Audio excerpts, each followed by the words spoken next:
Baik, Assalamualaikum warahmatullahi wabarakatuh. Perkenalkan, nama saya Abel Eka Putra. Saya adalah mahasiswa dari program studi Sistem Informasi di Fakultas Matematika dan Ilmu Pengetahuan Alam Universitas Hasanuddin dengan NIM H0712310888. Pada kesempatan kali ini, saya akan menyelesaikan tugas pengantar sistem informasi dengan memberikan penjelasan mengenai beberapa topik penting yang berkaitan dengan bidang sistem informasi. Berikut adalah 5 bab yang akan saya bahas. Bab pertama yaitu keunggulan strategis dan manajemen sistem informasi bagi organisasi dan masyarakat. Saya akan membahas bagaimana sistem informasi dapat memberikan keunggulan kompetitif, dan manfaat bagi organisasi serta masyarakat luas. Untuk materi kedua yaitu proses pengembangan siklus hidup sistem, metodologi pengembangan, bahasa pemrograman, alat pemrograman, komputasi pengguna akhir, dan metodologi implementasi. Penjelasan tentang tahapan-tahapan yang terlibat dalam pengembangan sebuah sistem informasi dari awal hingga akhir, serta berbagai pendekatan, bahasa pemrograman, dan alat yang digunakan dalam proses ini. Materi ketiga yaitu penjelasan mengenai definisi globalisasi, perusahaan global dan perangkat digital. Definisi dan dampak globalisasi serta peran perangkat digital dalam perusahaan global. Untuk yang keempat yaitu pengertian dari e-business dan e-commerce, bentuk-bentuk e-commerce, pembayaran elektrik, dan etika serta hukum elektronik. Pada bab ini saya akan menjelaskan tentang pengertian dari e-business dan e-commerce, bentuk-bentuk e-commerce, serta pembayaran elektronik, dan etika serta hukum yang mengatur penggunaannya. Untuk bab terakhir yaitu etika, perlindungan kekayaan intelektual, dan privasi dalam sistem informasi. Pada bab ini membahas mengenai etika dalam penggunaan sistem informasi, perlindungan kekayaan intelektual, serta privasi. Saya berharap presentasi ini dapat memberikan wawasan yang berguna dan menambah pemahaman kita semua mengenai peran penting sistem informasi dalam era digital saat ini. Baiklah, pada bab pertama yaitu keunggulan strategis dan manajemen sistem informasi bagi organisasi dan masyarakat.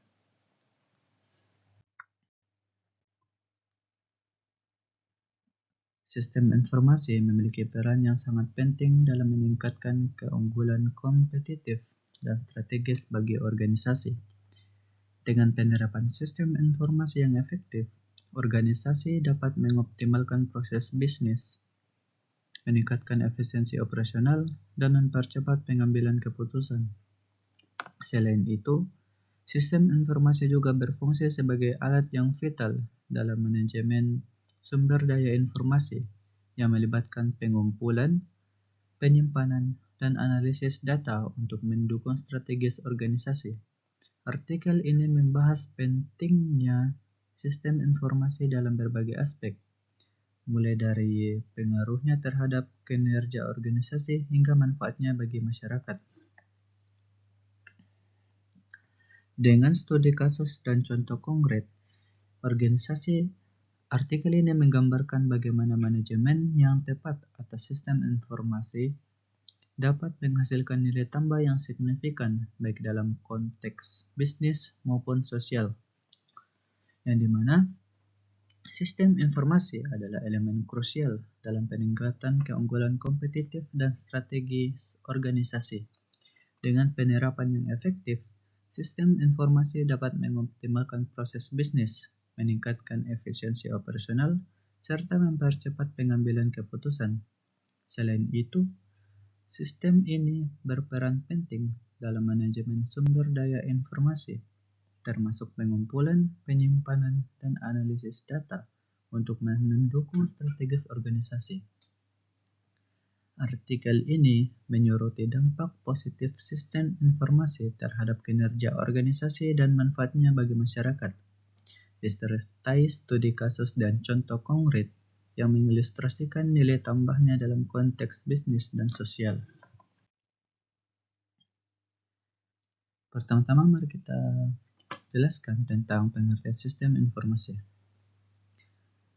Dalam era digital yang terus berkembang, sistem informasi telah menjadi komponen krusial bagi keberhasilan organisasi di berbagai sektor. Sistem informasi tidak hanya mendukung operasional sehari-hari, tetapi juga memainkan peran penting dalam membentuk strategi jangka panjang. Dengan kemampuan yang untuk mengumpulkan, mengelola, dan menganalisis data secara efisien, sistem informasi memungkinkan organisasi untuk membuat keputusan yang lebih tepat dan cepat, yang pada gilirannya meningkatkan keunggulan kompetitif mereka di pasar. Keunggulan strategis yang diperoleh melalui sistem informasi mencakup berbagai aspek, termasuk peningkatan efisiensi, pengurangan biaya, peningkatan kualitas layanan, dan kemampuan untuk beradaptasi dengan perubahan pasar. Lebih dari itu, sistem informasi juga berperan dalam menciptakan inovasi produk dan layanan baru yang dapat memenuhi kebutuhan pelanggan yang semakin kompleks. Selain manfaat bagi organisasi, sistem informasi juga memberikan dampak signifikan bagi masyarakat. Informasi yang akurat dan tepat waktu dapat membantu dalam berbagai bidang seperti pendidikan, kesehatan, pemerintahan, dan sektor lainnya. Dengan demikian, manajemen yang efektif terhadap sistem informasi menjadi kunci untuk memastikan bahwa manfaat ini dapat dirasakan secara luas, yang artinya sistem informasi dalam era digital memegang peran krusial bagi organisasi dengan mendukung operasionalnya sehari-hari dan strategi jangka panjang. Kemampuannya mengelola data untuk keputusan yang tepat dan cepat, meningkatkan keunggulan kompetitif melalui efisiensi, pengurangan biaya, dan peningkatan kualitas layanan. Selain itu, sistem ini mendorong inovasi produk dan layanan baru untuk memenuhi kebutuhan pelanggan yang kompleks, serta memberikan dampak positif dalam layanan publik seperti pendidikan dan kesehatan. Manajemen yang efektif terhadap sistem informasi penting untuk memastikan manfaatnya dapat dirasakan secara luas dan berkelanjutan. Keunggulan strategis sistem informasi dan manajemen sistem informasi. Keunggulan strategis dan manajemen sistem informasi merupakan konsep-konsep yang penting dalam konteks modern bisnis dan masyarakat yang semakin terhubung secara digital. Mari kita jelaskan secara lengkap mengenai kedua konsep ini. Konsep pertama yaitu keunggulan strategis sistem informasi. Keunggulan strategis dalam konteks sistem informasi merujuk pada kemampuan sebuah organisasi untuk memanfaatkan teknologi informasi secara efektif untuk mencapai tujuan strategisnya dan membedakan dirinya dari pesaing. Berbagai aspek utama dari keunggulan strategis sistem informasi meliputi: yang pertama yaitu optimalisasi proses bisnis. Sistem informasi dapat mengoptimisasi dan meningkatkan efisiensi berbagai proses bisnis, mulai dari manufaktur hingga layanan pelanggan. Contohnya integrasi sistem ERP, Enterprise Resource Planning, memungkinkan perusahaan untuk mengelola sumber daya mereka secara lebih efisien dari segi waktu, tenaga kerja, dan material. Yang kedua yaitu peningkatan keputusan strategis. Dengan sistem informasi yang tepat, organisasi dapat mengumpulkan data yang relevan dan menganalisisnya secara mendalam untuk mendukung pengambilan keputusan yang lebih baik. Sistem BI atau Business Intelligence dan analitik data memungkinkan manajer atau eksekutif untuk melihat tren pasar, memprediksi perilaku pelanggan, dan merumuskan strategi yang lebih baik. Yang ketiga yaitu fleksibilitas dan responsif terhadap perubahan. Organisasi yang memiliki sistem informasi yang adaptif dapat lebih cepat merespon perubahan pasar atau lingkungan eksternal. Ini bisa berupa reaksi cepat terhadap tren pasar baru atau perubahan regulasi yang mempengaruhi industri mereka. Yang keempat, yaitu inovasi produk dan layanan.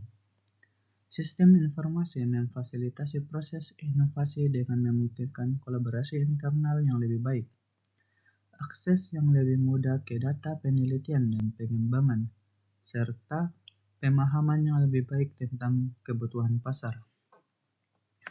Berikut adalah penjelasan konsep keunggulan strategis dan manajemen. Konsep keunggulan strategis sistem informasi. Pada pembahasan kedua yaitu konsep manajemen sistem informasi. Manajemen sistem informasi mencakup strategis, perencanaan, implementasi, dan pemeliharaan infrastruktur teknologi informasi dalam sebuah organisasi. Ini termasuk berbagai aspek. Yang pertama yaitu pengolahan data dan informasi. Manajemen yang efektif dari data dan informasi penting untuk memastikan keakuratan, keamanan, dan ketersediaan informasi yang diperlukan bagi berbagai fungsi organisasi. Ini meliputi pengambilan data, penyimpanan, dan aksesibilitas yang tepat. Yang kedua yaitu keamanan informasi. Perlindungan terhadap data dan informasi sensitif dari ancaman-ancaman seperti peretasan dan kebocoran data sangat penting. Manajemen sumber daya informasi harus memperhatikan kebijakan keamanan yang ketat dan teknologi keamanan yang mutakhir. Yang ketiga yaitu infrastruktur teknologi informasi. Ini mencakup hardware, perangkat keras, dan software perangkat lunak, dan juga jaringan yang mendukung operasional sehari-hari, dan inisiatif transformasi digital organisasi. Pemilihan, pengadaan, dan integrasi infrastruktur TI yang tepat adalah bagian penting dari manajemen sistem informasi. Yang keempat yaitu big data dan analitik. Dengan semakin banyaknya data yang dihasilkan setiap hari, organisasi memerlukan kemampuan untuk mengelola dan menganalisis big data untuk mendapatkan wawasan berharga.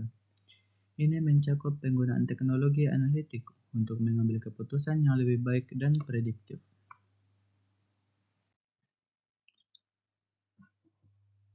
Manfaat bagi organisasi dan masyarakat. Penerapan yang efektif dari keunggulan strategis dan manajemen sistem informasi tidak hanya bermanfaat bagi organisasi dalam mencapai tujuan bisnisnya, tapi juga memberikan dampak yang signifikan bagi masyarakat secara luas. Seperti yang pertama yaitu meningkatkan efisiensi dan produktivitas. Organisasi yang menggunakan sistem informasi dengan baik dapat meningkatkan efisiensi operasional mereka, mengurangi biaya dan peningkatan produktivitas karyawan.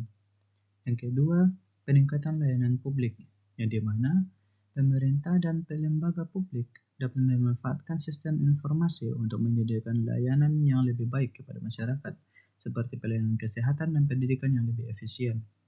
Yang ketiga yaitu inovasi dan pembangunan ekonomi. Sistem informasi dapat menjadi katalisator untuk inovasi produk dan layanan baru yang dapat meningkatkan daya saing suatu negara atau kawasan dalam perekonomian global. Yang keempat yaitu akses informasi yang lebih baik. Masyarakat umum dapat mengakses informasi yang lebih mudah dan lebih cepat, mengurangi kesenjangan informasi, dan memfasilitasi inklusi digital. Dengan memahami dan menerapkan prinsip-prinsip keunggulan strategis dan manajemen sistem informasi yang lebih baik, organisasi dapat meningkatkan daya saing mereka di pasar global, serta memberikan nilai tambah yang signifikan bagi masyarakat secara keseluruhan. Yang mana artinya, penerapan efektif, keunggulan strategis dan manajemen sistem informasi tidak hanya bermanfaat bagi organisasi dalam mencapai tujuan bisnis, tapi juga memberikan dampak signifikan bagi masyarakat secara luas. Ini termasuk peningkatan efisiensi, operasional dan produktivitas karyawan, layanan publik yang lebih baik seperti kesehatan dan pendidikan, inovasi yang mendorong pembangunan ekonomi, serta akses yang lebih mudah dan cepat terhadap informasi bagi masyarakat umum. Kesimpulan yang dapat diambil dari pembahasan tadi yaitu studi ini menggambarkan pentingnya keunggulan strategis dan manajemen sistem informasi bagi organisasi dan masyarakat dalam era digital yang terus berkembang. Sistem informasi bukan hanya alat pendukung operasional sehari-hari, tetapi juga kritis dalam membentuk strategi jangka panjang dan meningkatkan efisiensi organisasi. Dengan memanfaatkan teknologi informasi secara efektif, organisasi dapat mengoptimalkan proses bisnis, meningkatkan keputusan strategis, dan beradaptasi dengan perubahan pasar yang lebih responsif. Keunggulan strategis yang diperoleh melalui sistem informasi mencakup berbagai aspek, mulai dari efisiensi operasional hingga inovasi produk dan layanan. Manajemen yang efektif terhadap sistem informasi memastikan keamanan, ketersediaan, dan analisis data yang tepat untuk mendukung keputusan yang lebih baik. Selain manfaat bagi organisasi, penerapan sistem informasi juga memberikan dampak positif bagi masyarakat, seperti peningkatan layanan publik dan akses informasi yang lebih mudah. Dengan demikian, investasi dan fokus yang tepat pada pengembangan dan manajemen sistem informasi tidak hanya memperkuat daya saing organisasi di pasar global, tetapi juga berkontribusi signifikan terhadap pembangunan ekonomi dan inklusi digital masyarakat. Studi ini menyoroti pentingnya keunggulan strategis dan manajemen sistem informasi dalam era digital. Sistem informasi tidak hanya penting untuk operasional sehari-hari dan strategi jangka panjang organisasi, tapi juga untuk meningkatkan efisiensi dan inovasi. Dengan teknologi informasi yang efektif, organisasi dapat meningkatkan respon terhadap perubahan pasar dan memperkuat daya saing global. Implementasi yang baik juga membawa manfaat sosial seperti peningkatan layanan publik dan akses informasi yang lebih mudah bagi masyarakat.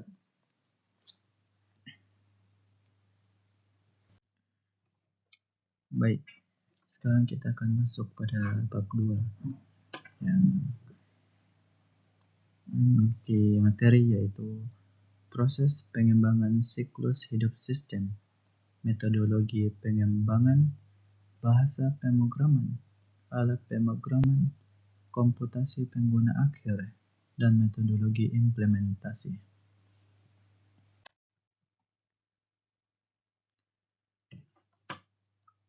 Proses pengembangan siklus hidup sistem atau SDLC adalah kerangka kerja yang menguraikan fase-fase pembangunan TI dari awal hingga hasil akhir. Metodologi pengembangan seperti waterfall, agile, dan DevOps digunakan untuk mengembangkan produk. Bahasa pemrograman dan alat pemrograman seperti Python, Java, dan IDE seperti Visual Studio Code membantu dalam menulis kode. Komputasi pengguna akhir melibatkan desain antarmuka yang intuitif, dan metodologi implementasi mencakup langkah-langkah untuk mengimplementasikan perangkat lunak ke dalam lingkungan produksi. Semua materi ini saling terkait dan penting dalam pengembangan perangkat lunak. Untuk pendahuluan, sistem informasi dan perangkat lunak merupakan bagian integral dari dunia teknologi. Proses pengembangan siklus hidup sistem atau SDLC adalah kerangka kerja yang menguraikan fase-fase pembangunan sistem TI. dari awal hingga hasil akhir. Metodologi pembangunan seperti waterfall, agile, dan DevOps digunakan untuk pengembangan produk. Bahasa pemrograman dan alat pemrograman seperti Python, Java, dan IDE seperti Visual Studio Code membantu dalam menulis kode perangkat lunak. Komputasi pengguna akhir melibatkan desain antarmuka yang intuitif. Metode implementasi mencakup langkah-langkah untuk mengimplementasikan perangkat lunak ke dalam lingkungan produksi, termasuk pengujian dan peluncuran. Semua materi ini saling terkait dan penting dalam pengembangan perangkat lunak. Semoga pendahuluan ini memberikan gambaran yang jelas tentang topik yang akan kita bahas. Pendahuluan ini merupakan sistem informasi dan perangkat lunak adalah bagian penting dari dunia teknologi. Proses pengembangan siklus hidup sistem (SDLC) adalah kerangka kerja yang menguraikan fase-fase pembangunan sistem TI dari awal hingga akhir. Berbagai metodologi pengembangan bahasa pemrograman, alat pemrograman, komputasi pengguna akhir, dan metodologi implementasi digunakan dalam pengembangan perangkat lunak. Semua materi ini saling terkait dan penting untuk proses pengembangan perangkat lunak secara keseluruhan. Baik, kita akan masuk ke dalam pembahasan. Pertama yaitu proses pengembangan siklus hidup sistem atau SDLC. SDLC adalah perangkat kerja yang mengatur proses pembangunan sistem informasi. Ini membantu mengelola risiko, mengoptimalkan sumber daya, dan memastikan kualitas produk akhir. Adapun tahapan SDLC yaitu perencanaan atau planning, analisis, desain, pengembangan atau development, pengujian, testing, implementasi, dan peluncuran, implementation and release, dan pemeliharaan atau maintenance. Di mana perencanaan planning adalah identifikasi kebutuhan, estimasi biaya, dan penjadwalan proyek. Analisis adalah pemahaman mendalam tentang masalah yang ingin dipecahkan dan kebutuhan pengguna. Desain yaitu merancang arsitektur sistem antarmuka pengguna dan basis data. Pengembangan atau development menulis kode perangkat lunak berdasarkan desain yang dirancang. Pengujian memastikan kualitas dan keandalan sistem melalui pengujian. Implementasi dan peluncuran. Implementasi dan peluncuran atau implementation and release merupakan pengimplementasian sistem ke dalam lingkungan produksi dan meluncurkannya. Pemeliharaan atau maintenance, memperbaiki bug, meningkatkan fitur, dan memastikan kinerja yang baik setelah peluncuran. Metodologi pengembangan. Untuk metodologi pengembangannya terdapat 3, yaitu waterfall, agile, dan DevOps. Di mana waterfall merupakan pendekatan berurutan dengan fase yang tidak dapat diulang, cocok untuk proyek dengan kebutuhan yang stabil. Agile, pendekatan iteratif yang memungkinkan adaptasi terhadap perubahan kebutuhan selama pengembangan. DevOps yaitu integrasi antara pengembangan dan operasi untuk mempercepat pengiriman perangkat lunak. Bahasa pemrograman dan alat pemrograman. Ada banyak bahasa pemrograman seperti Python, Java, C++, dan JavaScript. Setiap bahasa memiliki kelebihan dan kekurangannya masing-masing. Adapun alat pemrograman, lingkungan pengembangan terintegrasi atau IDE membantu dalam menulis, menguji, dan mengelola kode. Contoh IDE termasuk Visual Studio Code, PyCharm, dan Xlib.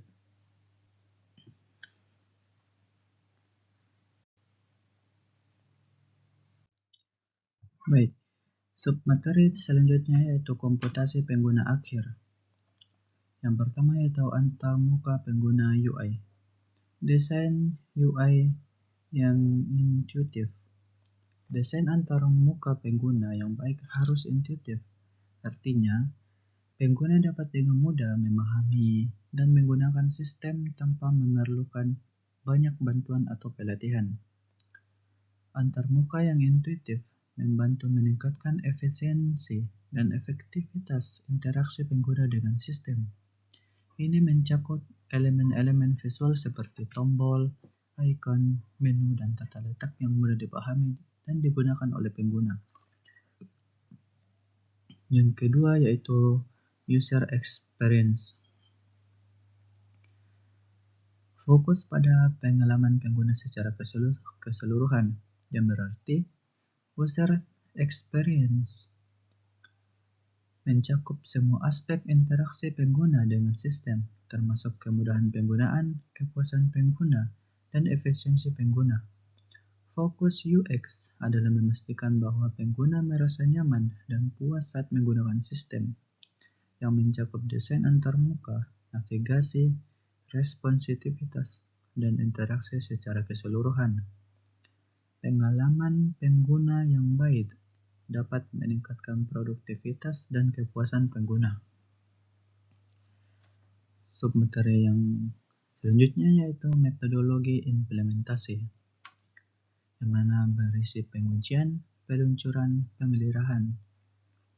Pengujian melibatkan pengujian fungsional, integritas, dan performa, yang dimana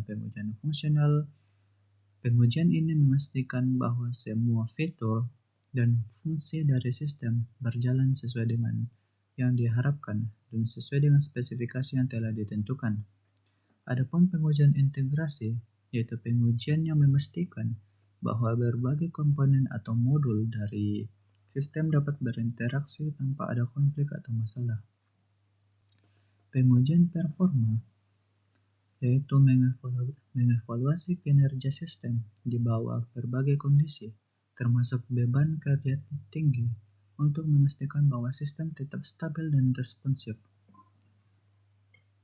Adapun peluncuran, implementasi sistem ke dalam lingkungan produksi.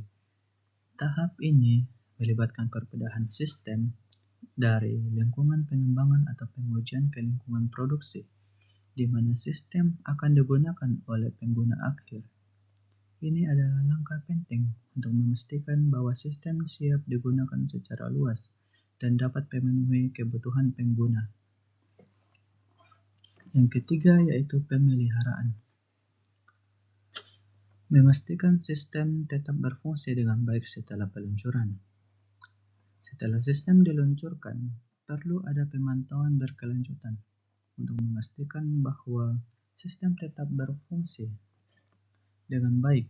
Ini termasuk memperbaiki bug, melakukan pembaruan, dan menyesuaikan sistem berdasarkan umpan balik pengguna dan perubahan kebutuhan bisnis. Dengan memahami poin-poin ini, diharapkan kita dapat mendapatkan gambaran yang jelas mengenai pentingnya desain antarmuka pengguna yang intuitif, fokus pada pengalaman pengguna, serta tahapan penting dalam metodologi implementasi sistem. Untuk kesimpulan, itu sistem informasi dan perangkat lunak merupakan bagian integral dari dunia teknologi. Proses pengembangan siklus hidup sistem atau SDLC adalah kerangka dengan sistem TI, dari perencanaan hingga pemeliharaan. Metodologi pengembangan seperti waterfall, agile, dan DevOps digunakan untuk mengembangkan produk. Bahasa pemrograman dan alat pemrograman yang digunakan seperti Python, Java, dan IDE seperti Visual Studio Code membantu dalam menulis kode perangkat lunak. Komputasi pengguna akhir melibatkan desain antarmuka yang intuitif, metodologi implementasi mencakup langkah-langkah untuk mengimplementasikan perangkat lunak ke dalam lingkungan produksi, termasuk pengujian dan peluncuran. Semua materi ini saling terkait dan penting dalam membangun pengembangan perangkat lunak. Sistem informasi dan perangkat lunak adalah bagian penting dari dunia teknologi. SDLC adalah kerangka kerja yang merupakan fase-fase pembangunan sistem TI dari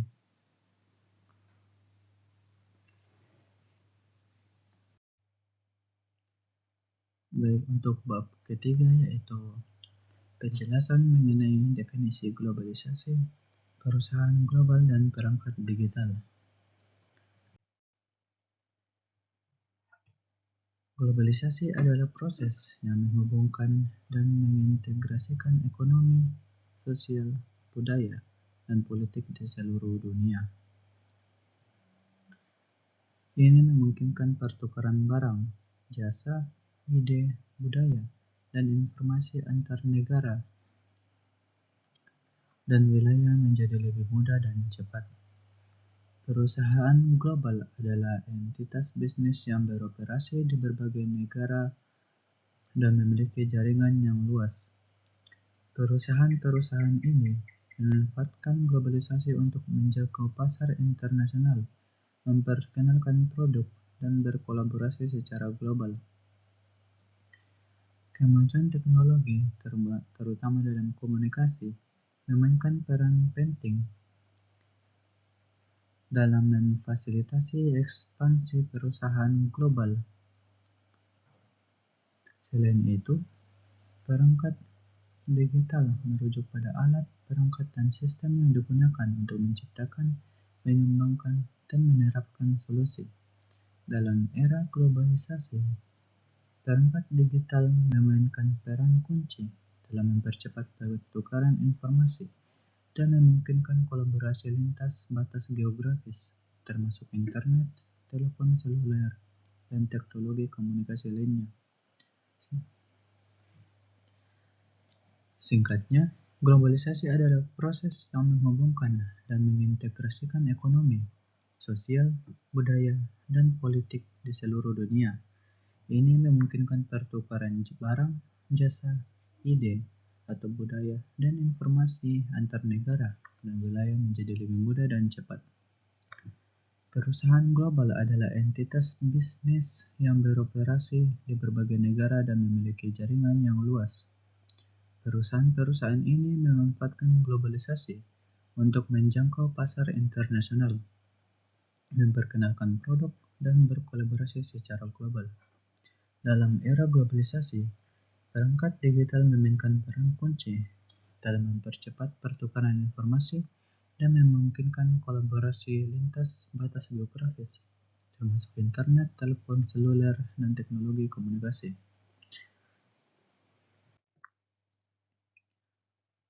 Untuk pendahuluan, kita akan membahas tentang globalisasi terlebih dahulu.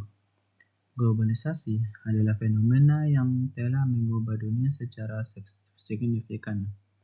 Ini melibatkan integrasi ekonomi, sosial, budaya, dan politik di seluruh dunia. Pertukaran barang, jasa, ide, dan informasi antar negara dan wilayah semakin mudah berkat kemajuan teknologi dan konektivitas global. Perusahaan global yang beroperasi di berbagai negara memanfaatkan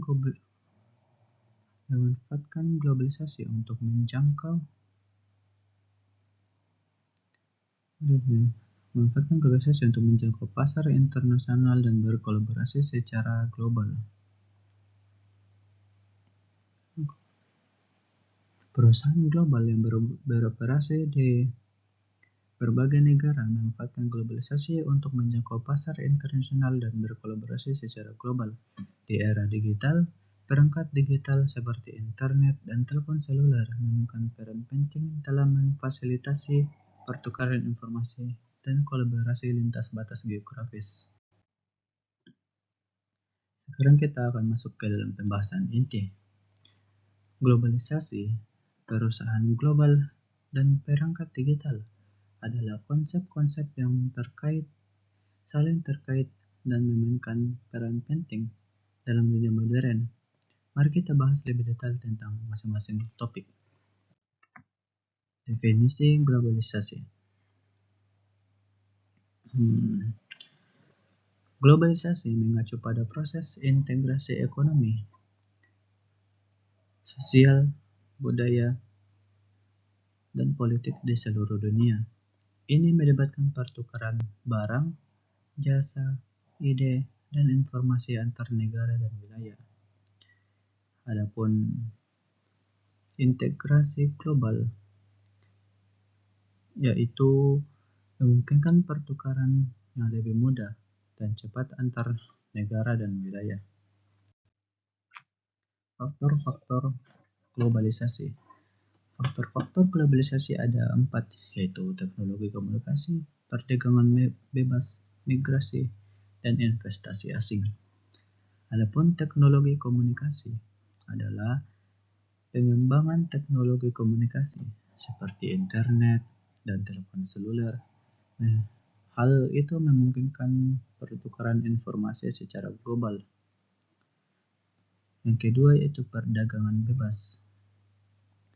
Perdagangan bebas memunculkan kesepakatan perdagangan internasional yang memfasilitasi aliran barang dan jasa tanpa hambatan. Yang ketiga yaitu migrasi. Migrasi adalah mobilitas tenaga kerja dan migrasi memperkuat konektivitas antar negara. Keempat yaitu investasi asing, yang dimana investasi asing merupakan investasi lintas batas, pembuka peluang bisnis di berbagai pasar.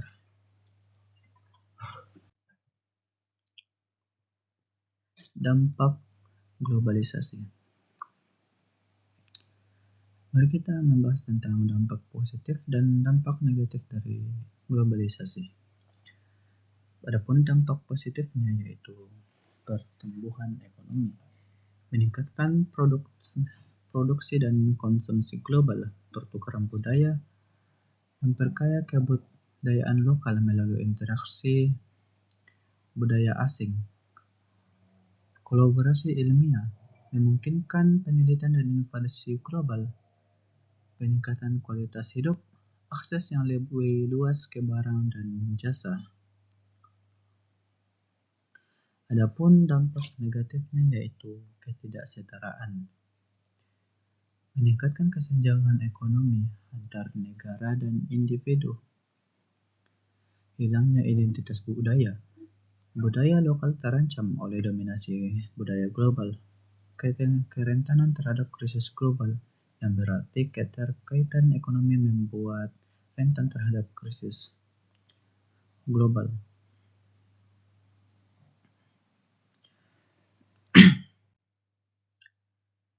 Perusahaan global.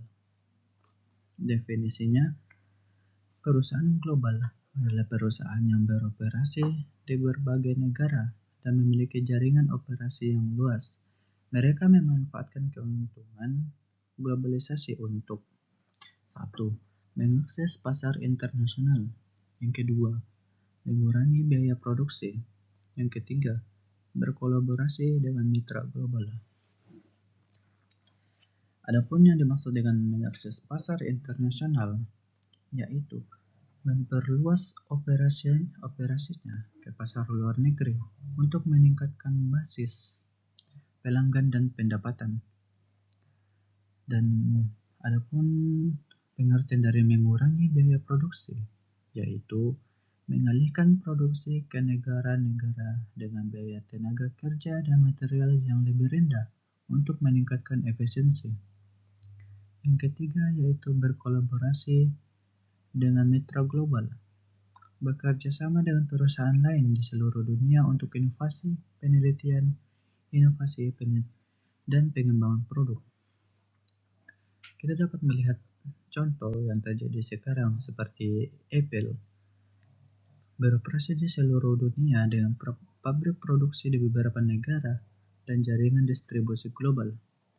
Contoh lainnya seperti Microsoft memiliki kantor dan pelanggan di seluruh dunia serta berkolaborasi dengan perusahaan teknologi lainnya. Toyota, produsen mobil dengan pabrik dan operasi di banyak negara untuk mendukung pasar global. Submateri selanjutnya yaitu perangkat digital. Perangkat digital kita dapat mendefinisikannya sebagai mencakup berbagai teknologi yang digunakan untuk memproses dan menyampaikan informasi, termasuk internet, telepon seluler, komputer, dan perangkat lunak.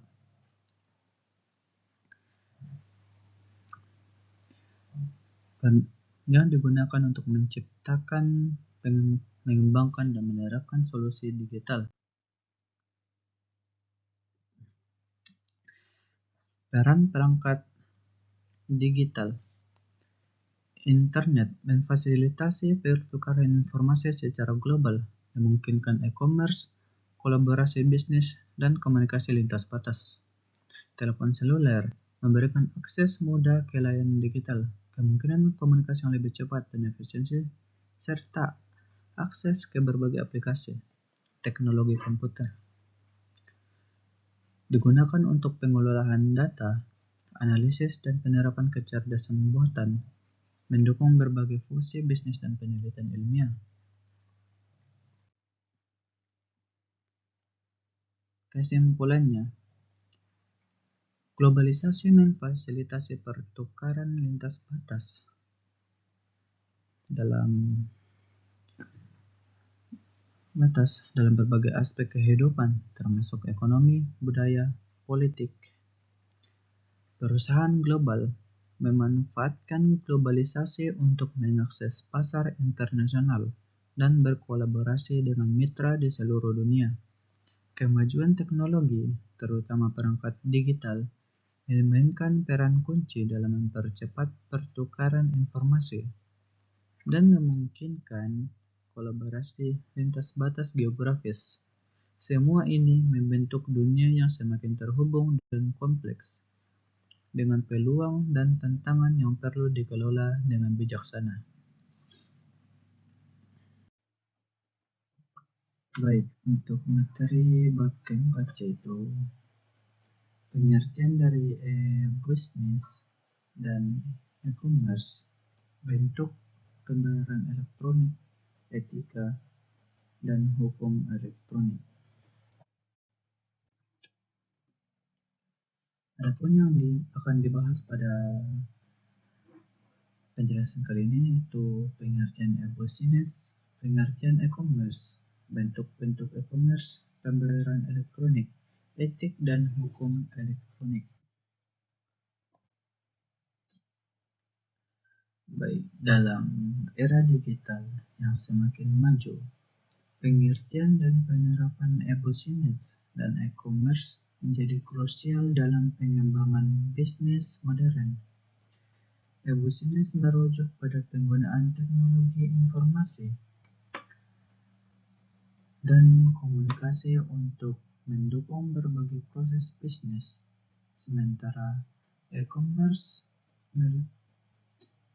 fokus pada transaksi jual beli secara elektronik melalui internet.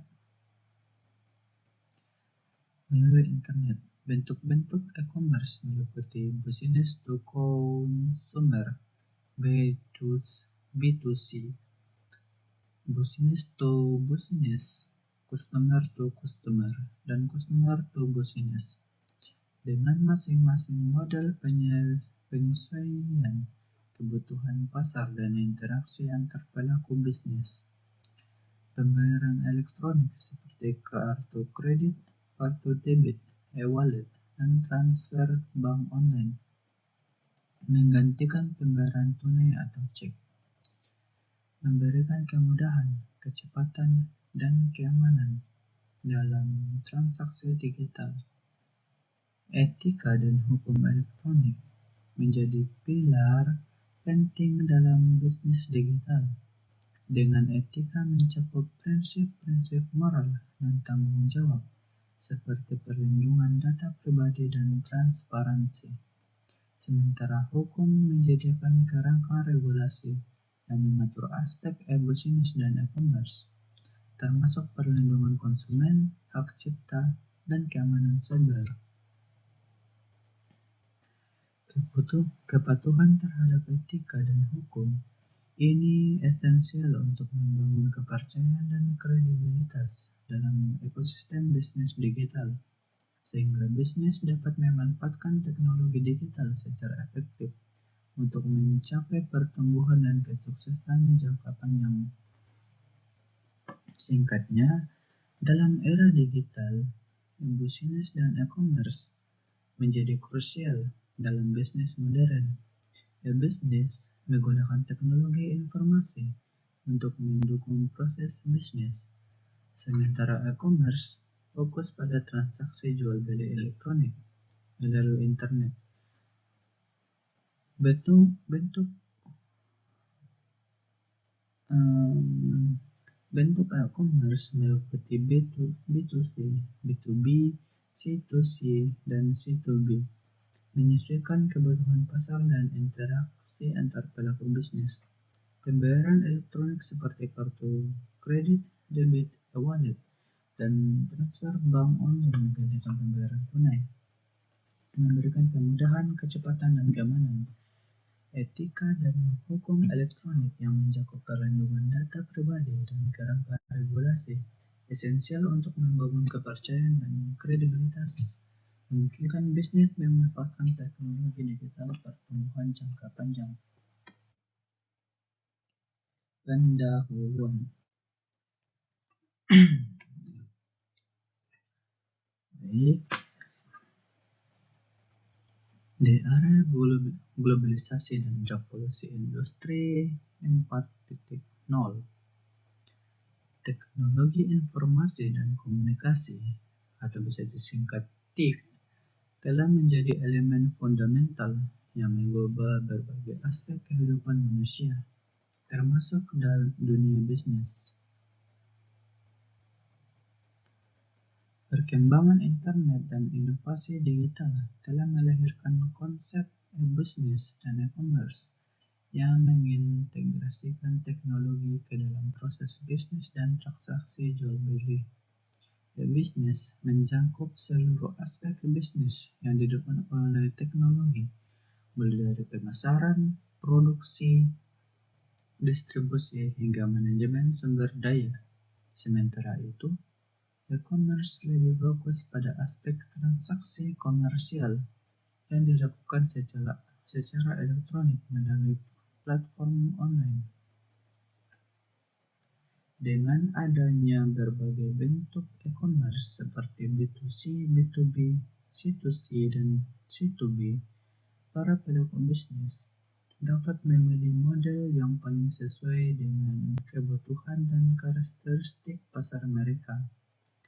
Pembayaran elektronik juga telah berkembang pesat, menawarkan metode transaksi yang lebih cepat, aman, dan efisien dibanding dengan pembayaran konvensional. Namun, seiring dengan kemajuan teknologi ini, muncul pula tantangan dalam hal etika dan hukum elektronik. Prinsip-prinsip etika seperti perlindungan data pribadi dan transparansi, serta kerangka hukum yang mengatur perlindungan konsumen, hak cipta, dan keamanan cyber menjadi sangat penting untuk memastikan kelancaran dan keamanan bisnis digital. Oleh karena itu, pemahaman yang komprehensif tentang e-bisnis, e-commerce, metode pembayaran elektronik, serta etika dan hukum terkait menjadi kunci sukses dalam menjalankan bisnis di era digital ini. Pembahasan pengertian e-bisnis.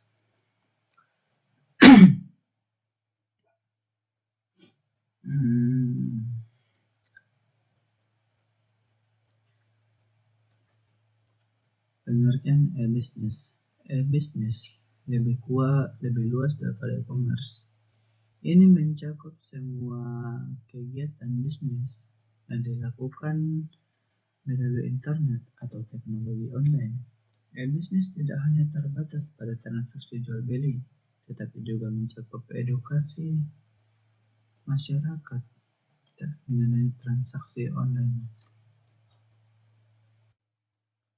Pengertian e-commerce.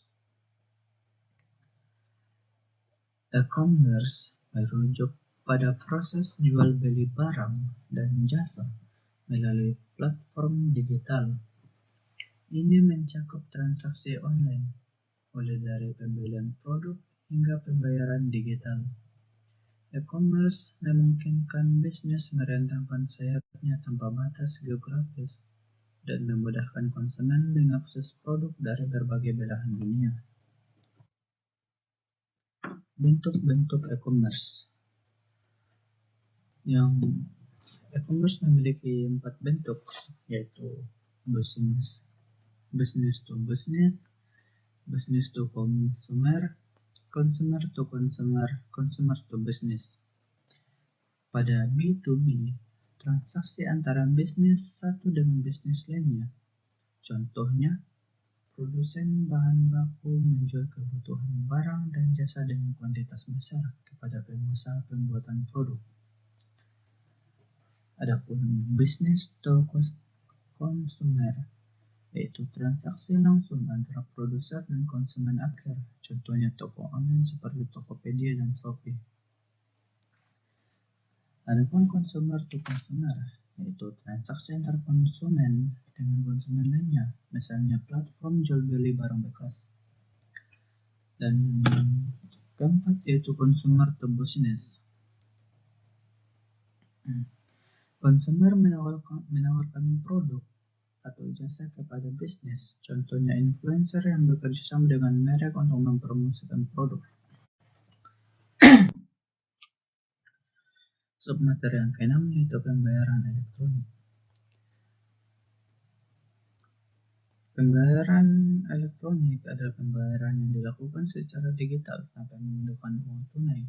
Contoh metode pembayaran elektronik meliputi kartu perbankan, kartu kredit atau debit, transfer bank, e-wallet, dan lainnya. Keamanan data dan kepemilikan data menjadi tantangan dalam penggunaan sistem pembayaran elektronik. Etik dan hukum elektronik.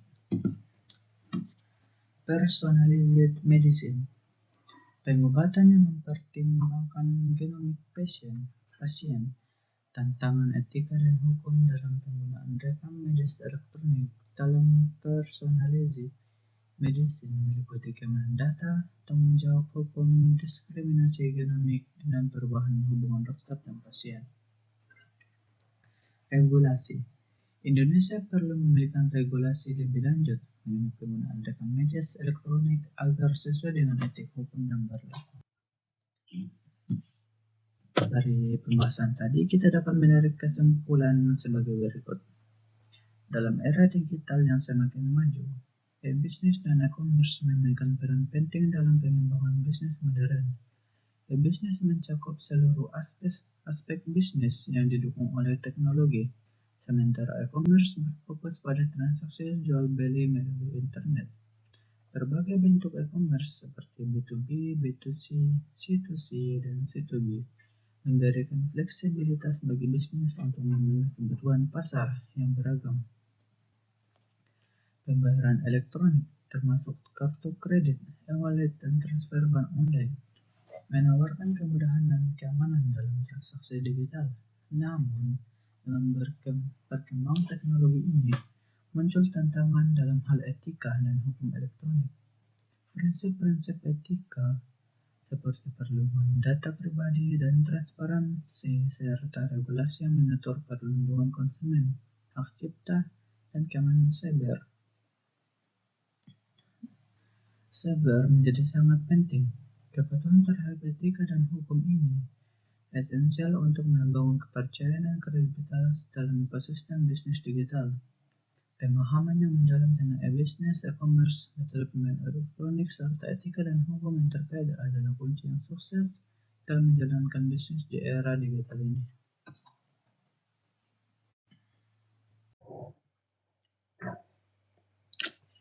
Baik, kita akan masuk pada bab terakhir, yaitu etika, perlindungan kekayaan intelektual, dan privasi dalam sistem informasi.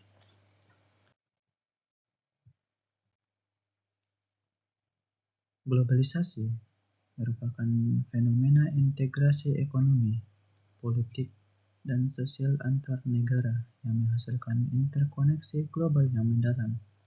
Perusahaan global adalah entitas bisnis yang beroperasi di berbagai negara dengan mengkoordinasikan strategi global dan lokal untuk mencapai tujuan mereka. Perangkat digital merujuk pada teknologi seperti perangkat keras dan perangkat lunak yang memfasilitasi komunikasi, pengolahan informasi, dan interaksi digital di lingkungan global saat ini. Dalam konteks bisnis global, penggunaan perangkat digital menjadi krusial dalam mengelola operasi, memfasilitasi komunikasi, dan memperluas jangkauan pasar secara efektif.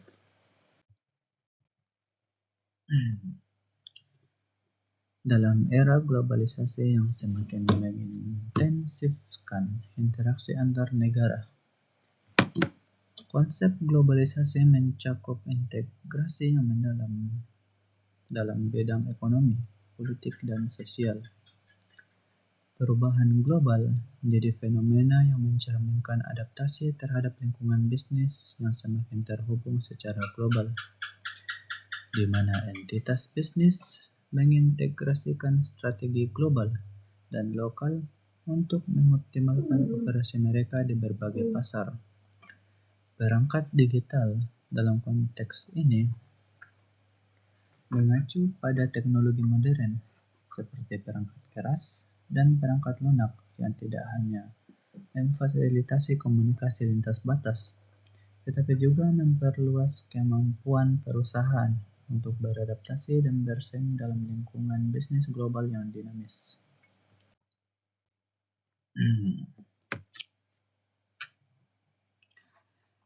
Etika dalam sistem informasi. Etika dalam sistem informasi adalah konsep yang melibatkan pertimbangan moral dan tanggung jawab dalam penggunaan teknologi informasi. Etika ini mencakup beberapa aspek yang sangat penting dalam konteks pengelolaan sistem informasi. Pertama-tama, privasi adalah hal yang sangat relevan dan sensitif. Ini berkaitan dengan keadilan dan kebenaran dalam pengelolaan informasi pribadi pengguna atau pelanggan. Upaya untuk menjaga privasi melibatkan kebijaksanaan dalam pengumpulan, penyimpanan, dan penggunaan data pribadi, serta transparansi dalam praktik pengelolaan data. Selanjutnya, akurasi adalah aspek lain dari etika dalam sistem informasi. Kebenaran dan ketepatan data yang disajikan sangat penting untuk memastikan bahwa informasi yang digunakan dalam pengambilan keputusan atau analisis adalah valid dan dapat diandalkan.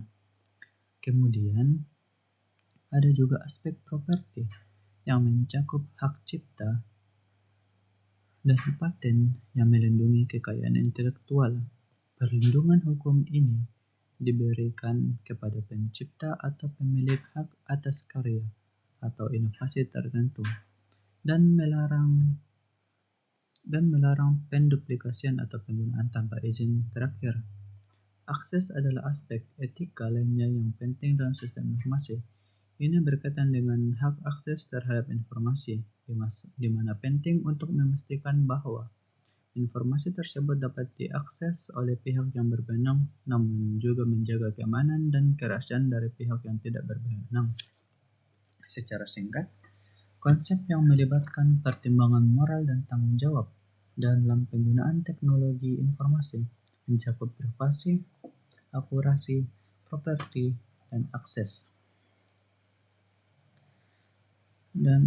Akses privasi melibatkan keadilan dan kebenaran dalam pengolahan informasi pribadi pengguna atau pelanggan, serta transparansi dalam pengumpulan, penyimpanan, dan penggunaan data pribadi.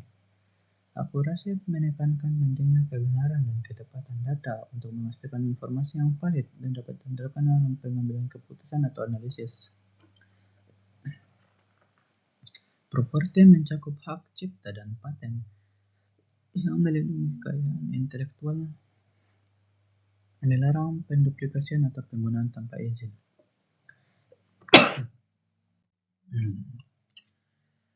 Perlindungan kekayaan intelektual. Perlindungan kekayaan intelektual merupakan bagian penting dari pembahasan ini. Ini melibatkan hak atas karya intelektual seperti hak cipta dan paten. Hak ini diatur melalui hukum dan bertujuan untuk melindungi kekayaan intelektual dari pemegang haknya. Misalnya, hak cipta memberikan perlindungan atas karya kreatif selama masa hidup pencipta, plus jangka waktu tambahan setelah kematiannya yang biasanya sekitar 70 tahun. Privasi dalam sistem informasi. Privasi dalam sistem informasi membutuhkan ketaatan terhadap prinsip-prinsip etika oleh para pengembang, pengelola, dan pengguna sistem. Etika berfungsi sebagai panduan yang menentukan bagaimana teknologi informasi digunakan dengan bertanggung jawab, adil, dan berkelanjutan. Dengan mematuhi prinsip-prinsip etika, kita dapat memastikan bahwa sistem informasi berkontribusi positif terhadap masyarakat dan memenuhi kebutuhan dan harapan pengguna dengan tepat. Kesimpulan. Kesimpulan dari pembahasan tadi yaitu dalam era globalisasi yang semakin terkoneksi, perusahaan global menggunakan strategi gabungan dari tingkat lokal hingga global untuk mengoptimalkan operasi mereka di berbagai pasar internasional. Penggunaan perangkat digital seperti perangkat keras dan perangkat lunak menjadi krusial dalam mendukung komunikasi lintas batas, meningkatkan efisiensi operasional, dan memperluas jangkauan pasar. Namun, dalam menghadapi tantangan ini, penting untuk mempertimbangkan aspek-aspek dalam pengelolaan sistem informasi, termasuk privasi, akurasi, properti, dan akses terhadap informasi. Baik, itu semua yang dapat saya sampaikan. Lebih dan kurangnya mohon dimaafkan. Assalamualaikum warahmatullahi wabarakatuh.